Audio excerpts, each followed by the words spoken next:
White woman calls the cops on black teen, but when his FBI chief mom shows up, she's stunned. Hello everyone. Don't forget to subscribe to our channel to hear more meaningful stories. On a warm Saturday afternoon, Riverton, a peaceful, suburban town, felt like a serene painting come to life. The air was filled with the cheerful sounds of children laughing and racing toward the swings in the park, while families strolled leisurely, exchanging greetings as they made their way to the bustling farmers market. The sun cast a golden glow over the town, making everything feel perfect, almost untouched. But for Jalen Carter, this day was far more than a picture of peaceful suburbia. It was about a mission he had set his heart on. For months, Jalen had been working extra hours at the local coffee shop, saving up every last tip and paycheck with one goal in mind: buying the perfect birthday gift for his little sister, Aaliyah. After weeks of careful saving, he finally had enough. He had his sights set on a silver charm bracelet from Belmont Jewelers, the most prestigious jewelry store in town. He'd walked past it countless times before, pressing his face against the glass, imagining how Aaliyah's eyes would light up when she saw it. Today, he was determined to make that dream a reality. With a deep breath, he adjusted his hoodie, though he had taken care to dress neatly. Wearing a clean, pressed polo shirt underneath, he knew all too well how certain people reacted when they saw a young black man in a hoodie. But he shook off the thought. Today was the day. He walked up to the gleaming store, the heavy glass door chiming as he entered. Inside, the elegant displays of polished silver and gold caught his eye, each piece glinting under the harsh store lights. The scent of expensive cologne and polished wood filled the air. The other customers were mostly older women, adorned with diamond rings and platinum necklaces, looking at jewels that cost more than Jalen had earned in his entire life. But Jalen wasn't bothered. He had come for one thing: Aaliyah's perfect gift. His heart raced with excitement as he locked eyes on the bracelet he had dreamed of buying for months.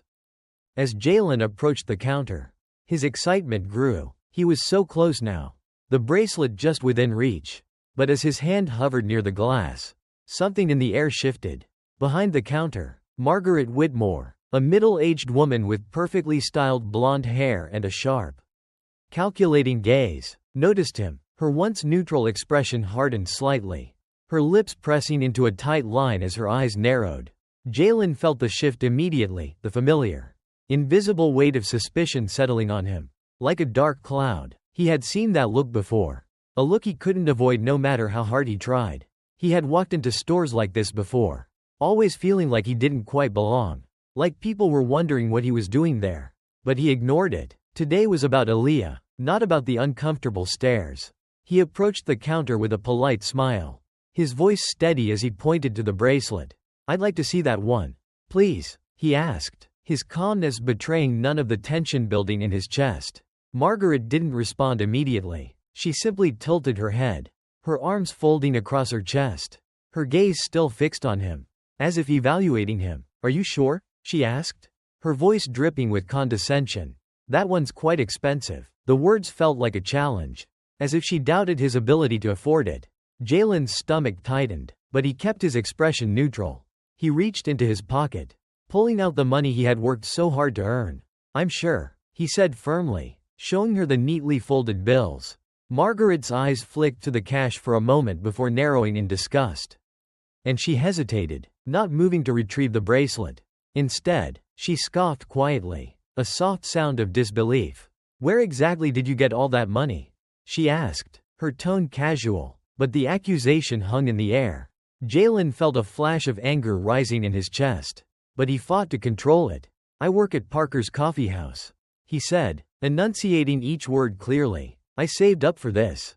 Margaret raised an eyebrow, her lips curling into a skeptical smile. "And you expect me to believe that?" she asked, her voice dripping with doubt. Jalen swallowed the rising frustration.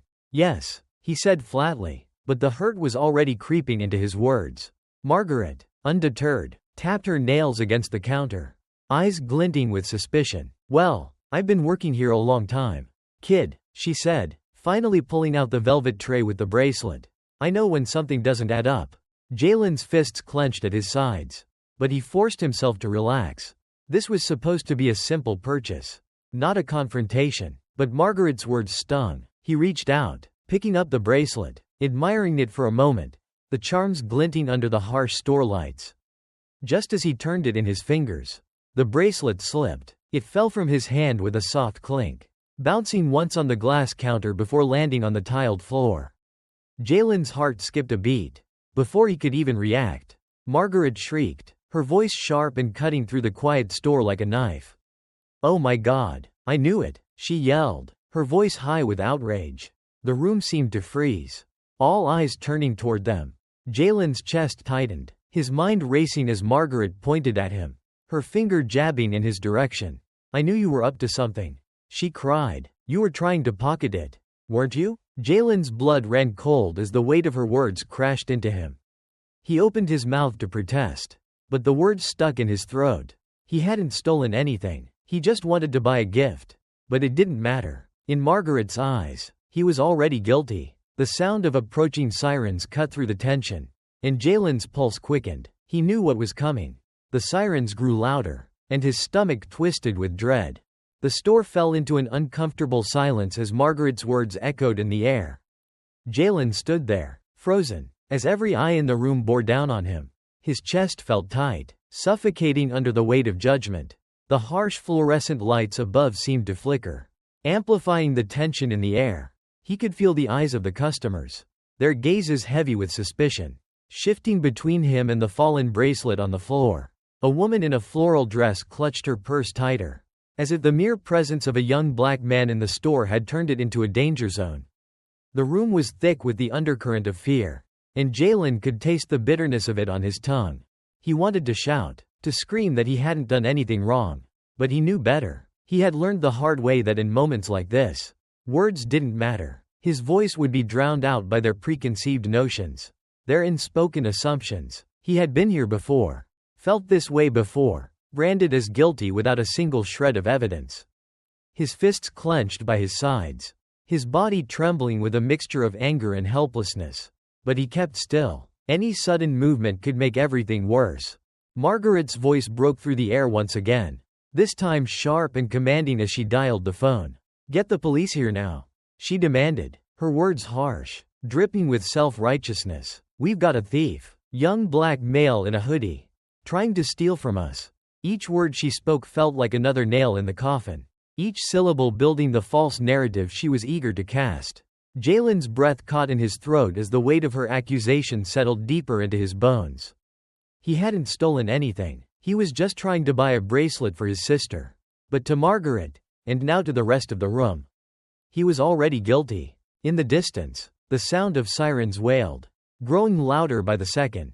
The police were coming. His stomach churned with dread as his thoughts spiraled. He had known it could happen. He had heard the stories, seen the videos, listened to the whispered warnings from his mother. But knowing it could happen and experiencing it firsthand were two different things. His hands trembled at his sides as the door swung open, and two uniformed officers walked in. The energy in the store shifted immediately. The room's collective breath held in anticipation. One officer, a tall man with graying hair and a stern face, stepped toward him. His eyes were already narrowed, his hand reaching for the handcuffs. "Sir, I need you to put your hands where I can see them," he ordered. His voice was firm, without hesitation, as though Jalen's guilt was already decided.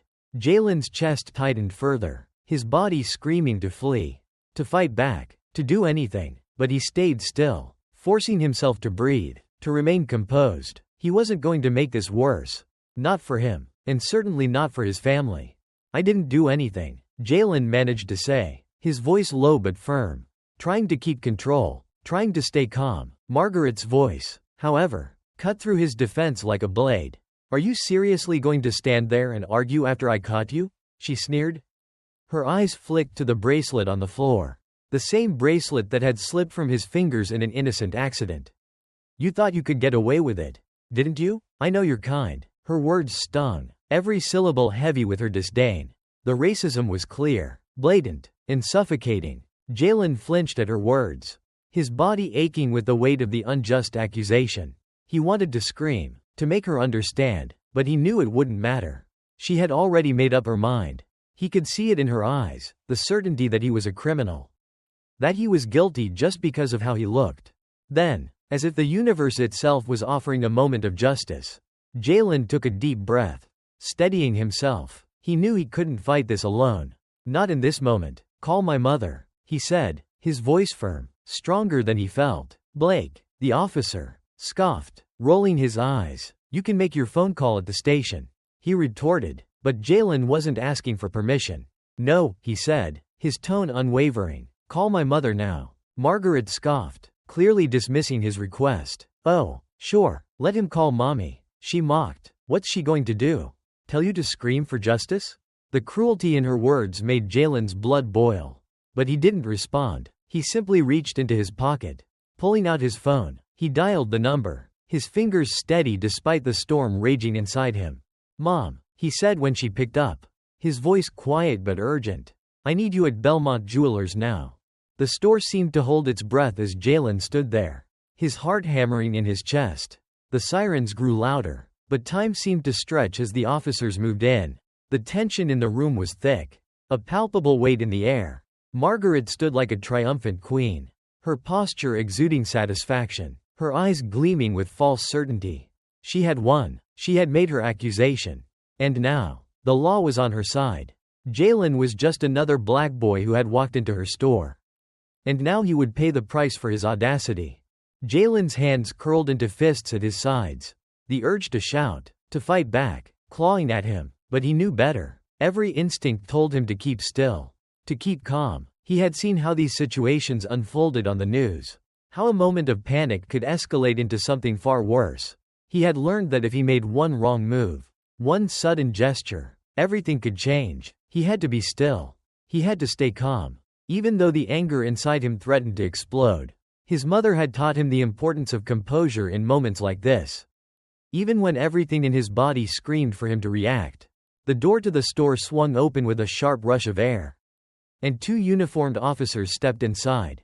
The energy shifted immediately. Every customer, every eye, was focused on Jalen. One officer, tall with graying hair, locked eyes with him, his gaze hard and unyielding. His hand reached for his belt, fingers brushing the handcuffs, and Jalen felt his stomach drop.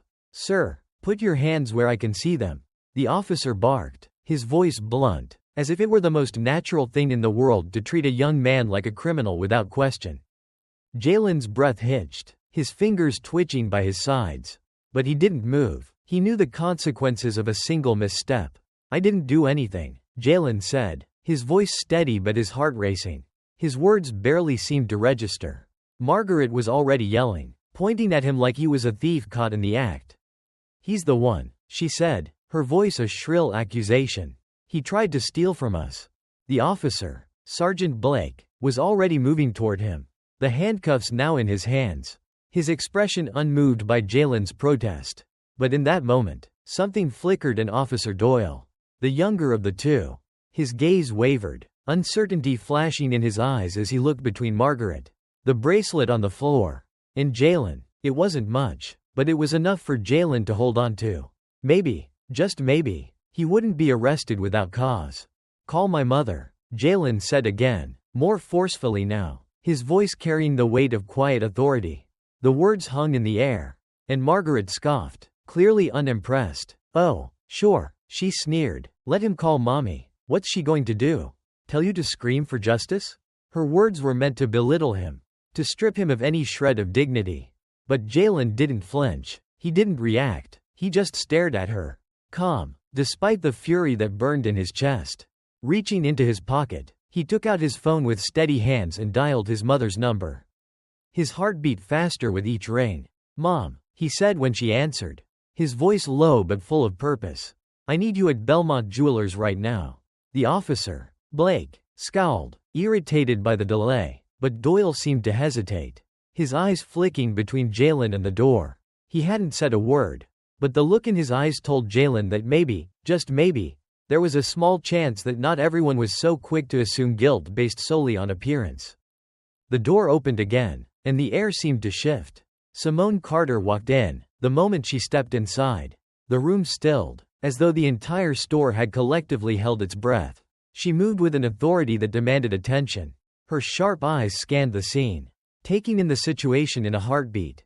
And without a word, She flashed her badge. "I'm Dr. Simone Carter," she said, her voice cutting through the tension like a blade. "Chief of Police for Riverton PD." She paused, locking eyes with the officers. "And this," she said, gesturing to Jalen, "is my son." The shift in the room was instantaneous. The air seemed to thicken with the weight of Simone's words. Blake faltered, his grip on the handcuffs loosening as he glanced at Jalen. Then at Simone. Doyle, too, shifted uncomfortably. Jalen's eyes locked on his mother. A mixture of relief and uncertainty rushing through him. Simone's calm, unwavering presence had instantly changed the dynamic of the entire room. Margaret, on the other hand, was visibly rattled. Her face lost all the arrogance it had worn just moments before, replaced by a sickening shock and anger. She blinked rapidly, her mouth opening and closing, as if she couldn't believe the truth of what was happening. Her defiance faltered under the weight of Simone's authority. And for the first time, she looked uncertain. Simone's gaze was icy as she turned to Sergeant Blake. "Sergeant, I assume you have a reasonable explanation for why my son is surrounded by officers while you're reaching for handcuffs before even asking him a single question?" Her voice was calm, but there was an edge to it that made everyone in the room tense. Blake shifted, clearly uncomfortable under the pressure. His jaw clenched, and his posture tightened, but he didn't speak. The silence stretched, thick and heavy, as Simone turned her focus on Margaret. "And you," she said, her voice soft but sharp enough to slice through the air. "You're standing here accusing a young man of stealing, despite the fact that there's no evidence. No reason to believe him guilty." Margaret's face twisted with confusion, her earlier confidence completely evaporating as Simone's words sank in. The tension reached a breaking point when the store manager hurriedly retrieved the security footage and began playing it on a small screen behind the counter. The room fell silent once again as the footage revealed everything. The moment Jalen entered the store, the way he had politely pointed to the bracelet, how it slipped from his hand by accident and fell to the floor. There was no theft, no sneaky behavior, just a teenager trying to buy a gift for his sister. Simone exhaled deeply, her eyes narrowing in a way that made Margaret shrink before her. "So, Sergeant," she said, turning to Blake, "what happens now?" The air in the store remained thick with tension as Simone's voice cut through the silence. Her words laced with authority that left no room for doubt. She turned to Blake, her gaze unyielding, her posture commanding the entire room to listen. "Sergeant, I assume you have a reasonable explanation for why my son is surrounded by officers with their hands on their handcuffs." Before even asking him a single question? Her words dripped with a quiet menace that made Blake falter, his confidence slipping away like sand through his fingers. He hesitated, caught off guard by the force of Simone's calm demeanor. His grip on the cuffs loosened slightly, and his posture softened, but his silence betrayed his growing unease. Simone didn't wait for him to respond, she knew the answer already. Instead, her eyes shifted to Margaret, who was now looking as if the floor had opened up beneath her feet. Margaret had been so sure, so confident in her accusations. But now, faced with Simone's presence, her entire facade was crumbling. "You," Simone said, her voice a quiet storm. "You had the audacity to accuse a young man of theft, despite there being no evidence, no reason to even suspect him. But you were so sure, weren't you? So sure because he was a black teenager.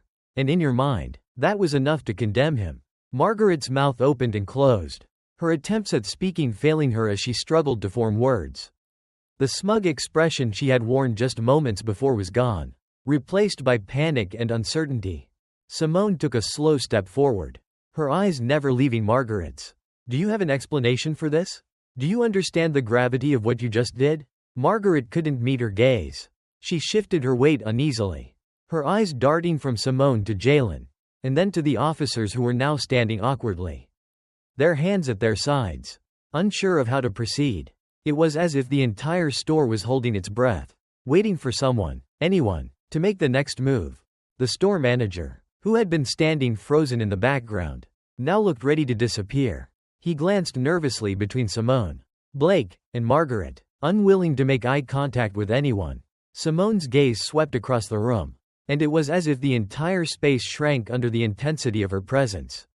The customers, who had stood idly by, now looked away, avoiding the discomfort of being complicit in this injustice. Some pulled their phones out, pretending to be occupied, while others shifted uncomfortably, aware that they had been mere bystanders to something far more significant than the price of a bracelet. Finally, the manager moved to the back of the store, his footsteps hesitant, and returned with the security footage. The screen flickered to life, showing the exact moment Jalen had entered the store, the polite interaction with Margaret, and then the bracelet slipping from his fingers and tumbling to the floor. No theft, no malice, just a teenager trying to buy a gift for his sister. The silence in the room was deafening as the footage played, and Jalen could feel every eye in the room now on him. Some filled with regret, others still clouded with doubt. Simone didn't speak, but her eyes locked onto Blake's, and in that brief moment, everything shifted. Blake's earlier confidence was gone. He was no longer sure of himself, his silence heavy with the weight of the moment. Margaret, on the other hand, stood frozen, her face ashen. The truth was undeniable, but the shame of it was too much for her to handle. Simone turned to Blake again, her voice cold and unwavering. "Sergeant, do you still want to arrest my son? Do you still want to make him pay for a crime that never happened?" Blake didn't respond immediately. He looked at Simone, then at Jalen, and then back at the security footage, his mouth tight with frustration. He had been wrong, but admitting it was harder than he expected. Finally, he nodded stiffly, his professionalism a thin veneer over the uncomfortable truth that was unfolding before him. He could no longer ignore the gravity of his actions. Simone's gaze was unflinching as she turned to Margaret one last time. "And you," she said, her voice now dangerously soft. "What happens to you now? What are you going to say to explain yourself?" Margaret opened her mouth, but no words came out. Her entire demeanor had shifted, the bravado replaced by something far more vulnerable: fear. Fear of facing the consequences of her actions. Fear of being held accountable for the harm she had caused. Simone gave a small, knowing nod. "I thought so," she said, her tone like ice. The room was quiet once more, the storm of accusations having passed. But the damage was done. Margaret's earlier confidence was shattered, and in its place, a quiet desperation hung in the air. Jalen, who had stood silently through it all, finally exhaled. The weight of everything, his anger, his frustration, his exhaustion, began to lift. Though only slightly, his mother had stepped in, and the truth had prevailed. But the battle wasn't over. It would never be over. Justice wasn't always immediate, and the pain of this moment would linger long after they walked out the door. The tension that had settled like a heavy fog in the store lingered, suffocating and thick with an unspoken understanding. As Simone turned toward Jalen, her presence was a force to be reckoned with. She walked with purpose, her heels clicking sharply against the polished floor, her sharp eyes scanning the room as though she could see every hidden truth, every small lie that had been whispered behind the walls. Jalen, still processing the chaos, stood beside her, his mind whirling with the aftermath of everything that had just happened. The door swung open with a soft chime, and the world seemed to stop. In walked a woman who commanded the attention of everyone in the room without even trying. Tall, poised, her navy blue suit cut with precision, and the badge she held up gleamed with an authority that made everyone stand at attention. "I'm Dr. Simone Carter," she announced, her voice strong, but calm, slicing through the air with an ease that left no room for doubt. "Chief of Police for Riverton PD." She paused, her gaze locking onto Blake's with a quiet, steely intensity. "And this," she said, gesturing toward Jalen, her tone unwavering, "is my son." The room went dead silent, the weight of Simone's words pressing down on everyone, making the very air feel heavy. It was as though time itself had paused, and all eyes shifted to Blake. Simone's authority filled the space, and in that instant, the officers seemed to shrink under the power of her gaze. Blake's once unwavering confidence faltered, his grip on the handcuffs loosening, his posture changing from a man certain of his actions to one filled with uncertainty. Even Officer Doyle, who had hesitated earlier, now seemed to realize the gravity of the situation.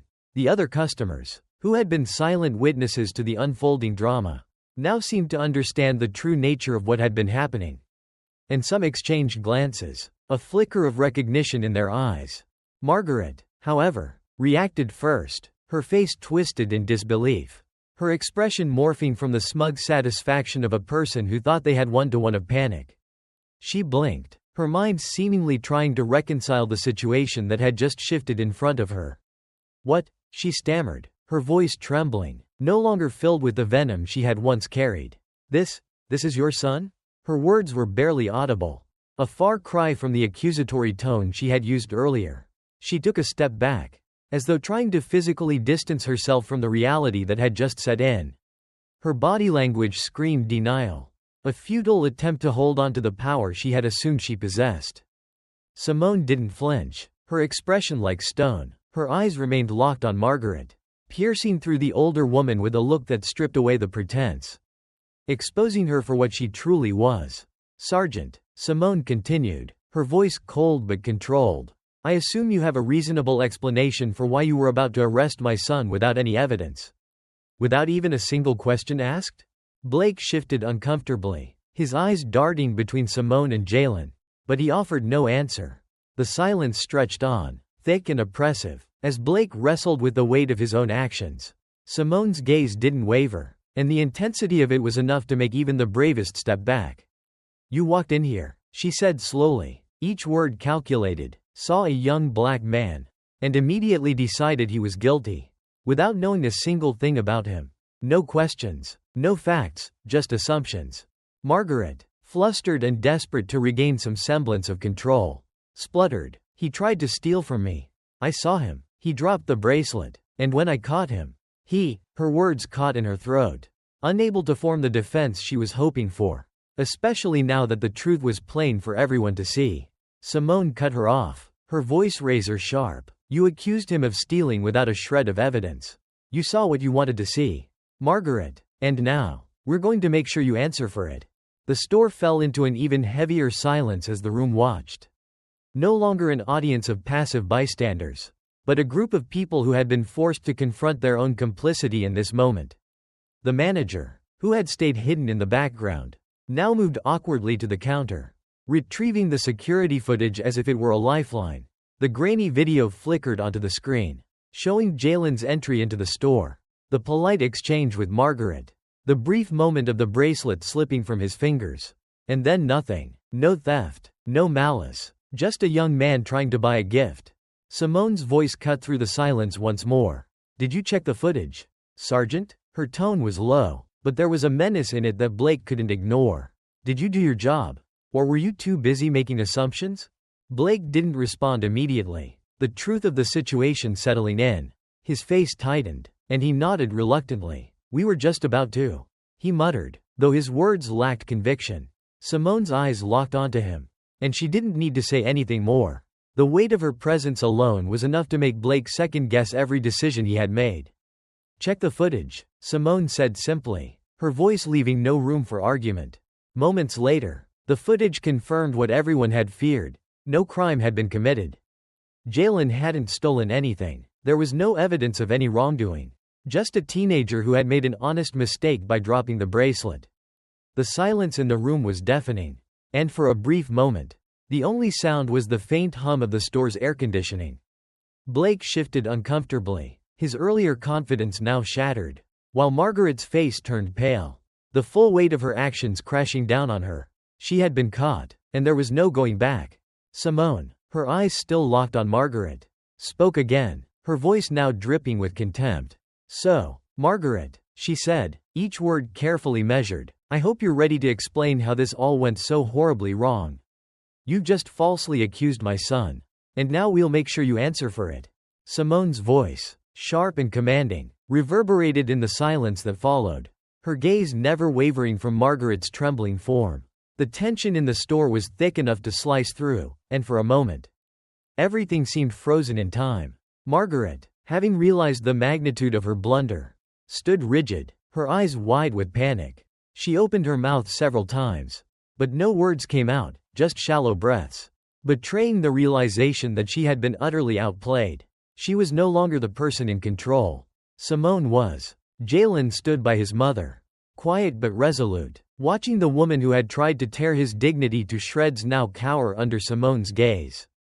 Simone exhaled slowly, her demeanor calm but radiating an undeniable authority, as though the weight of every word she spoke would leave a lasting impression on the room. She turned to Sergeant Blake, her eyes narrowing. You were about to arrest my son without even asking a single question. Weren't you? You saw a young black man, made assumptions based on nothing, and acted on them immediately. Her voice was steady, coldly slicing through Blake's attempts to maintain control. You didn't even check the evidence. Didn't bother to do your job. This is the problem with how you're handling your duties, Sergeant. Blake fidgeted with the handcuffs in his hands. His face flushed, a mix of frustration and regret painting his features. He avoided Simone's gaze, the weight of her words sinking deeper into his chest. His silence spoke volumes, and in that moment, the officers around him seemed to shift, their discomfort palpable. Officer Doyle, who had hesitated earlier, now stood on the edge of a decision. His eyes flicked between Simone, Blake, and Jalen, and for the first time, a quiet regret was visible in his expression. Simone, sensing the momentary shift in Doyle, did not relent. She spoke to him now, her voice still calm, but her words were laced with an undeniable bite. You see what this is, don't you, Officer Doyle? This is racial profiling at its core. A young man walks into a store, and he's immediately assumed to be a criminal, just because of the color of his skin. This is the reality that so many face every day. You let this happen. Doyle's lips parted as if to respond, but nothing came out. The realization that he had been complicit in a grave injustice was dawning on him. And for the first time, he didn't know how to undo the damage. He shifted uneasily, looking down, unsure of where to place his allegiance. Margaret, on the other hand, was beyond desperate. She took a shaky step forward, her voice rising in panic. I saw him try to steal it, she stammered, her hands trembling at her sides. He dropped it, and I knew what he was up to. I called the police because I had to. I did what any responsible person would do. Simone raised an eyebrow, her voice cutting through Margaret's frantic words. And you did this without any proof. Margaret, without a shred of evidence? She allowed the question to hang in the air like an accusation, waiting for an answer that never came. Margaret's gaze dropped to the floor, her pride cracking, and in that silence, the truth came rushing to the forefront. She had been wrong. Simone gave a slow nod, as if she had expected nothing less. She then turned to Jalen, offering him a look that was both comforting and resolute. Let's go, baby, she said softly, her tone gentler now, though the fire in her voice had not dimmed. It's over. Jalen's gaze flickered once more toward Margaret, and he met her eyes one last time. He wanted to say something that would convey the weight of the humiliation he had just endured, but instead, he simply shook his head. With a deep, steadying breath, he turned toward the door, following his mother out of the store. As he passed Margaret, he uttered one final line, his voice calm but unyielding. All I wanted was to buy a bracelet for my sister, he said, his words carrying the weight of everything that had transpired. But I guess I got something far more valuable instead. And with that, he stepped out, the door closing softly behind him, leaving the wreckage of the moment inside. As Jalen and Simone stepped outside into the fresh afternoon air, the tension from the store still clung to them like a heavy cloak. The glass door of Belmont Jewelers closed softly behind them, but the echoes of what had just transpired reverberated in Jalen's chest, leaving a raw and unsettled feeling. He wanted to feel victorious, to breathe easy knowing that he had stood his ground, that justice had been served. But instead, he felt an overwhelming exhaustion pressing down on him, heavier than the weight of Margaret's accusations. Simone, walking beside him, didn't speak immediately, her expression unreadable as she guided him toward her car. Her heels clicked steadily on the pavement, each step an echo of the authority she had wielded inside the store.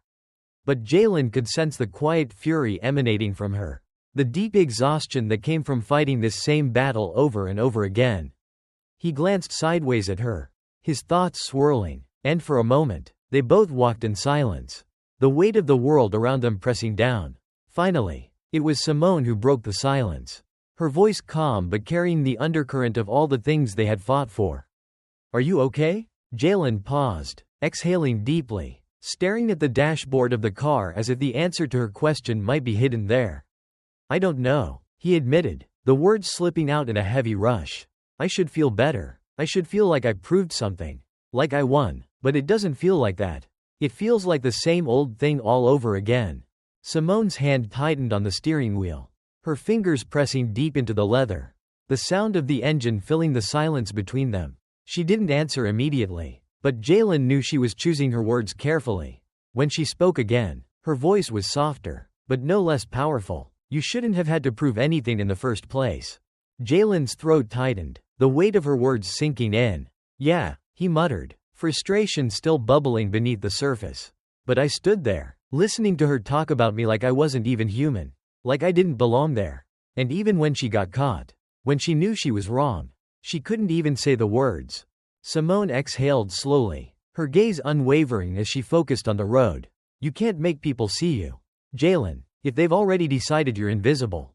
But what you can do is refuse to let them define you.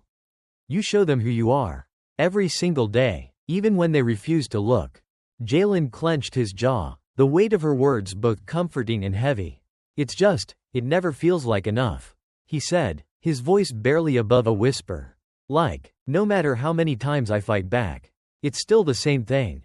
Tomorrow, it'll be someone else. Simone glanced at him, her expression softer now, but her eyes still filled with a quiet strength. I know, baby, but today, you fought back. Today, you didn't let them break you. Before Jalen could respond, Simone's phone rang, cutting through the quiet tension in the car. She looked at the screen, her eyes narrowing as she quickly answered. Cynthia, I need a press release prepared immediately. Yes, regarding Belmont Jewelers, she said, her voice firm and decisive. I want a full investigation into the call that was made to dispatch and an internal review of Sergeant Blake. I want a public statement on racial profiling and misuse of emergency services. And make sure the media knows exactly what happened today. She glanced at Jalen, her eyes flashing with determination. I'm not letting this go. Jalen blinked, the weight of her words sinking in. For the first time, he felt something he hadn't expected, relief. Relief that Simone wasn't just going to let this slip away. She was going to make sure everyone knew what had happened, and that there would be consequences. You're really going after them? He asked. Incredulous. Simone gave him a knowing look. You think I was just going to let it go? Jalen let out a slow breath, his chest loosening just a fraction. He had spent so much of his life watching stories like his unfold. Seeing the injustice, the humiliation, knowing that even when the truth came out, nothing ever really changed. But this felt different. This felt like a fight that wasn't over just because they walked out of that store. This felt like something bigger. Simone hung up the phone and turned to him, her expression softening just slightly. We're not done, Jalen. We're going to make sure that everyone knows what happened today. And we're going to make sure it doesn't happen again. Jalen nodded slowly, his eyes now burning with something else, something stronger than before. Today, justice had been served, and maybe, just maybe, things were going to start changing. As the car pulled away from the store, Jalen glanced back one last time. Inside, the customers had resumed their shopping, the store now a pristine image of normalcy once more. But for Jalen, nothing about that moment could ever feel normal again. Margaret's face would linger in his mind, a reminder of the prejudice and assumptions that lay just beneath the surface of everyday life. But today, he had stood up. Today, he hadn't let them break him.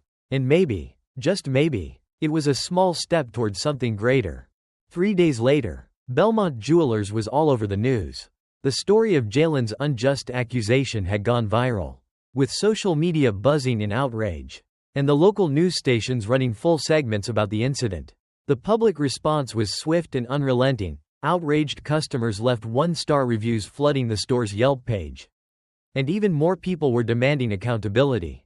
Inside the walls of Belmont Jewelers, things had drastically shifted. The store's reputation, once polished and pristine, was now tarnished beyond repair. Margaret Whitmore, the clerk who had falsely accused Jalen, was placed on indefinite leave, although rumors spread that she had actually been fired. The store was quick to release an official statement condemning racial profiling.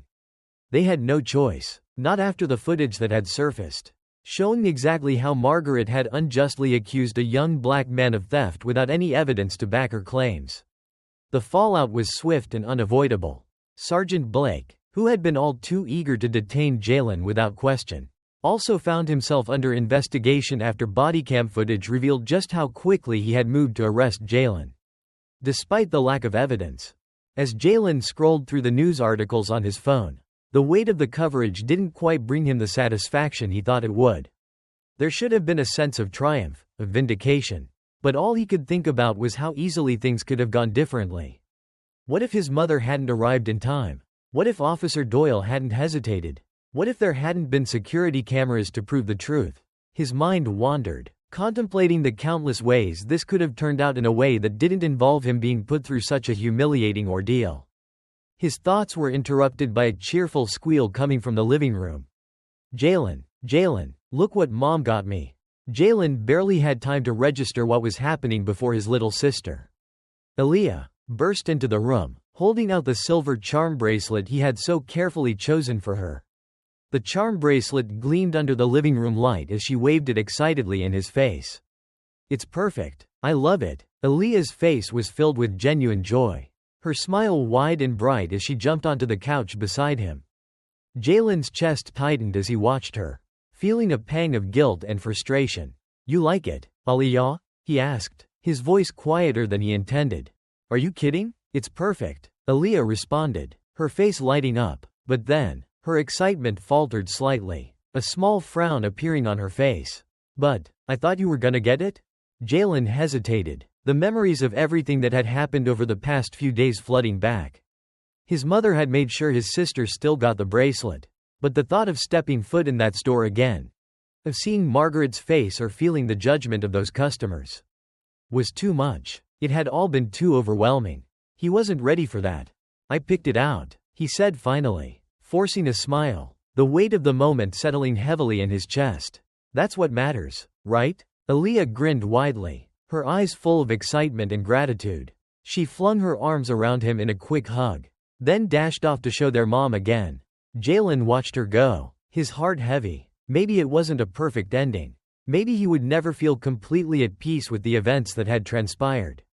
But in that moment, Aaliyah was happy, and for now, that was enough. The world outside may never truly change, Jalen thought, but at least in this small moment, something good had come out of it. Simone sat quietly next to Jalen in the car, the weight of the past few days pressing heavily between them. As they drove through the town, the world outside seemed to go on as usual. Cars moved along the streets. People passed by in a blur, and the sun continued its descent toward the horizon. But inside the car, there was an undeniable tension that neither of them could shake off. Jalen's mind raced as he thought back to what had just happened. The store, the accusation, the police, Margaret's smug satisfaction, and how everything had shifted the moment his mother had walked in. Justice had been served, he knew that. But it didn't feel like a victory. It never felt like enough.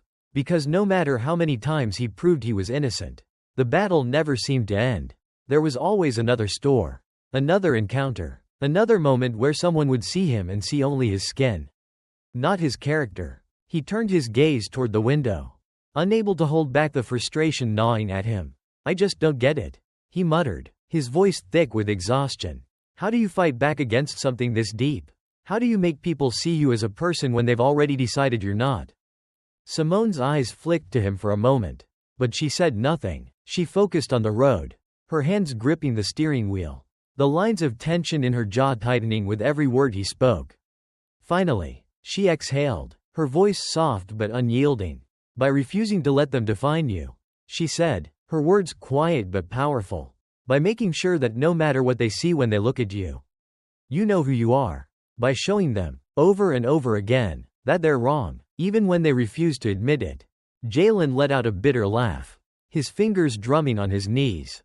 "But it never feels like it's enough. They don't ever see us the way we see ourselves." Simone's grip on the wheel tightened, but she didn't look away from the road. "I know," she said softly. "It's a cycle that keeps repeating. But today, you fought back. You didn't let them break you. And that's the most important part. It's not about winning every battle. It's about standing tall, no matter what." The silence between them stretched again, but this time it felt different, calmer, more settled, like they were both coming to terms with the weight of everything that had happened. Then, as if to break the stillness, Simone reached into her purse, pulling out her phone. Jalen glanced over at her, wondering what she was doing. "Who are you calling?" he asked warily. Simone didn't answer immediately. She scrolled through her contacts, her expression unreadable, until the line connected. "Cynthia," she said, her voice cool and decisive. I need a press release prepared immediately. Yes. Regarding Belmont Jewelers. She glanced at Jalen briefly before continuing. I want a full investigation into the call that was made to dispatch. And I want an internal review on Sergeant Blake. I also want a public statement on racial profiling and misuse of emergency services. And make sure the media knows exactly what happened today. Jalen's eyes widened slightly, a flicker of disbelief crossing his face. You're really going after them? Simone lowered the phone slightly, meeting his gaze with a knowing look. You think I was just going to let this go? Jalen exhaled sharply, his chest easing just a little, the weight of everything lightening for the first time in days. It was a strange relief, a mix of disbelief and hope. He'd watched so many stories like his own unfold, the profiling, the accusations, the humiliation, and then, when the truth came out, nothing ever seemed to change. But now, for the first time, he was seeing something different, something that felt like a fight that wasn't over just because it was over for him. This wasn't just a one-off. It was the beginning of something bigger. Simone returned to her call, speaking to Cynthia with quiet authority. Oh, and Cynthia, she added, make sure Margaret Whitmore's name is included in the statement. If she thought she could do this without consequences, she was mistaken. Jalen let out a slow breath, his hands loosening from their tense grip on his jeans. Maybe this time, maybe things would actually change. This wasn't just about a single incident, it was about holding people accountable, making them understand the cost of their actions. The car hummed as they drove on, the world outside still unaware of the storm that had just passed, of the fight that had just begun. And in that silence, Jalen allowed himself to feel something he hadn't felt in a long time, hope.